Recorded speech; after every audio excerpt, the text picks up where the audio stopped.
ये एक करीबी खानदानी मामला है। हुदैबिया पेपर मिल के मामले में जब आप डायरेक्टर्स और शेयर होल्डर्स पर नजर डालें तो ये सिर्फ पूरा शरीफ खानदान, करीबी खूनी रिश्तेदार और चंद कजन्स हैं जिनका जिक्र डायरेक्टर्स के तौर पर भी किया जाता है। रमजान शुगर मिल की शेयर होल्डिंग पर नजर डालें तो आपको अंदाजा होता है कि उसे चीफ एग्जीक्यूटिव ऑफिसर जनाब हमजा शहबाज चला रहे हैं। शहबाज शरीफ नवाज शरीफ के छोटे भाई हैं। वो पंजाब असेंबली के रहनुमा थे जबकि उनके भाई वजीर आजम थे। उन पर शरीफ खानदान की मलकियत वाली कंपनी रमजान शुगर मिल के जरिए 10 करोड़ डॉलर की मनी लॉन्ड्रिंग का इल्जाम है। उन कम तनख्वाह वाले मुलाजिमीन के नाम पर अकाउंट खोले गए जो मत में नहीं आते। इन अकाउंट्स में पैसे जमा होते थे और आखिरकार वो हमजा, शहबाज शरीफ, सुलेमान, शहबाज शरीफ और खुद शहबाज शरीफ के अकाउंट्स में जमा हो जाते थे। दरअसल ये फाइलें जो आप यहाँ देखते हैं इसमें नाम दिए जाते हैं, ये बैंकिंग दस्तावेजात देते हैं, चालान देते हैं, वो सब कुछ जो उन तमाम बैंकिंग रिकॉर्ड्स में दर्ज है कम उजरत वाले मुलाजमीन के नाम देते हैं। यहाँ एक मिसाल है, आप उसे देखें जनाब मसूद अनवर, वो उसे जनाब शहबाज शरीफ के नाम पर जमा करा रहे हैं। ये 1.6 मिलियन रुपए है। ये रकम हबीब बैंक ऑफ पाकिस्तान में 26 अप्रैल 2017 को जमा कराई गई थी जब शहबाज शरीफ वजीर आला थे। ये 13 मई 2016 को मियां मोहम्मद शहबाज शरीफ के नाम पर 6 लाख रुपए की एक और रकम है। जनाब मसूद अनवर के अकाउंट में 52,451 रुपए जमा कराए गए। 1 करोड़ रुपए और 90 लाख रुपए मसूद अनवर ने मिस्टर शहबाज शरीफ के अकाउंट में जमा करवाए। अब आप पूछ सकते हैं कि मसूद अनवर कौन है? वफाकी तहकीकाती इदारे FIA की जानिब से की जाने वाली इस तहकीकात के मुताबिक मसूद अनवर थे शरीफ खानदान का निचले दर्जे का मुलाजिम। आपके अपने खानदान का रुकन वजीर खजाना है और आपका दूसरा भाई वजीर आजम है। लिहाजा इस वक्त पूरी बैंकिंग चीन उनकी सहूलत के लिए मौजूद थी और मैं तहकीकात में शामिल एक जराए से बात कर रहा था। चूंकि एक बार जब उन्होंने बैंकरों से पूछा कि ये उनकी नाक के नीचे कैसे हो रहा है और उन्होंने इन तमाम सरगर्मियों को क्यों नहीं रोका, तो उन्होंने कहा कि लोग बंदूक बरदारों के साथ बैंकों में आते थे और एक खातून तफ्तीशकारों ने कहा कि वो एक बैंकिंग अफसर को रो रही थी कि हम क्या कर सकते थे। बैंक मैनेजर्स को बैंक के आला ओहदेदारों का फोन आता था।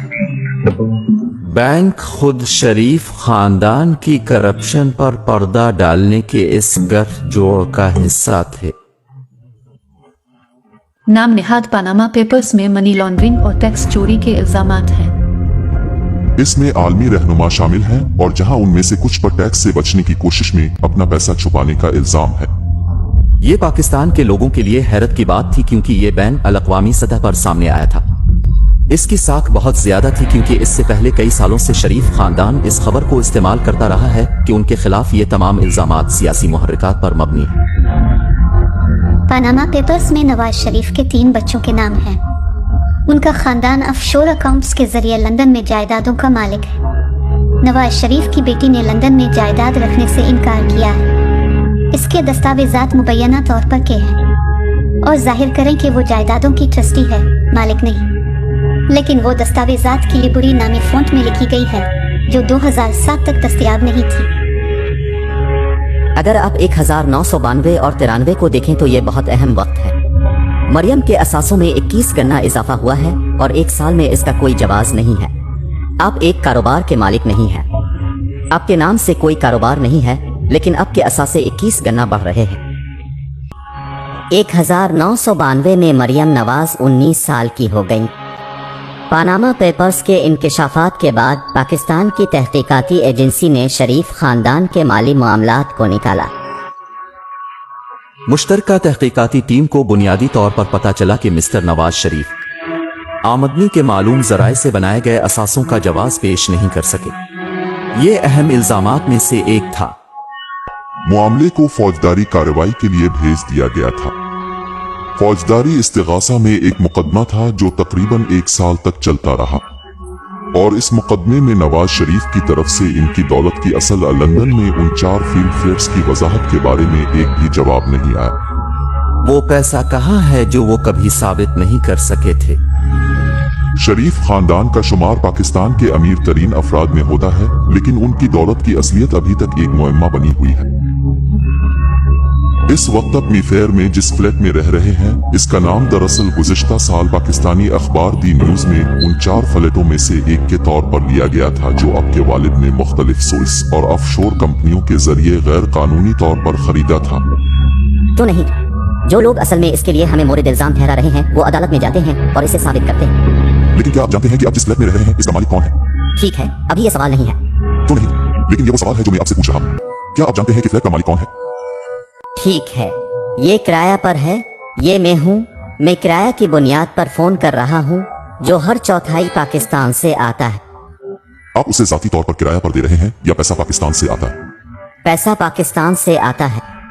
मैं अपने वालिदैन के साथ रहने वाले किसी भी दूसरे तालिब इल्म की तरह हूँ। मुझे हकीकत में ये जानने की ज़रूरत नहीं है कि हकायक क्या हैं और फ्लैट्स का मालिक कौन है और कौन किराया अदा करता है और कौन मेरे गुजर बसर के लिए अदायगी करता है। लिहाजा ख़ानदान इसका मुस्तहक है। अगरचे ये मेरी गलती नहीं थी कि मैं एक अमीर और अमीर घराने में पैदा हुआ था। मेरे दादा ने ये सब कुछ सख्त मेहनत से हासिल किया। जब आप उनसे पूछेंगे कि आपको ये पैसा कहाँ से मिला, तो वो आपको आज़ादी के वक्त अपने मरहूम दादा की कहानी सुनाना शुरू कर देंगे। हम हिंदुस्तान से आए थे, हमारे पास कारोबार है। सच छोटी बात यह है कि दुनिया में ऐसा कोई कारोबार नहीं है जिसके पास मनी ट्रेल ना हो। अगर आप उनकी टैक्स फाइलिंग को देखें तो ये एक बड़े सनती खानदान के तौर पर सामने नहीं आता है।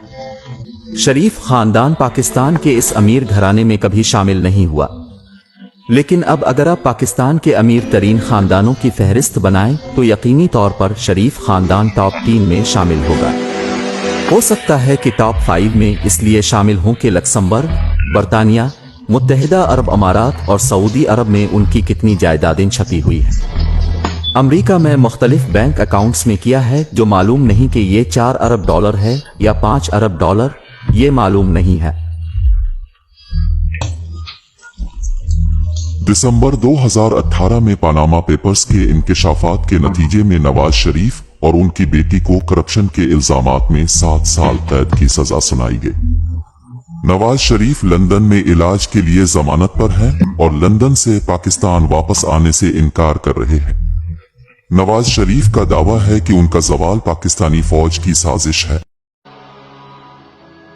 We contacted Priti Patel MP, the Home Office Minister, to ask her why Nawaz Sharif, who had overstayed his British visitor visa by 2 years, had not been extradited from Britain. Priti Patel had been eager to deport asylum seekers during her time at the Home Office, yet she took no action against Nawaz Sharif. Priti Patel MP in the Home Office did not agree to an interview. We also contacted the National Crime Agency. We wanted to find out why there had been no meaningful investigation into Nawaz Sharif's assets. The NCA did not agree to speak to us.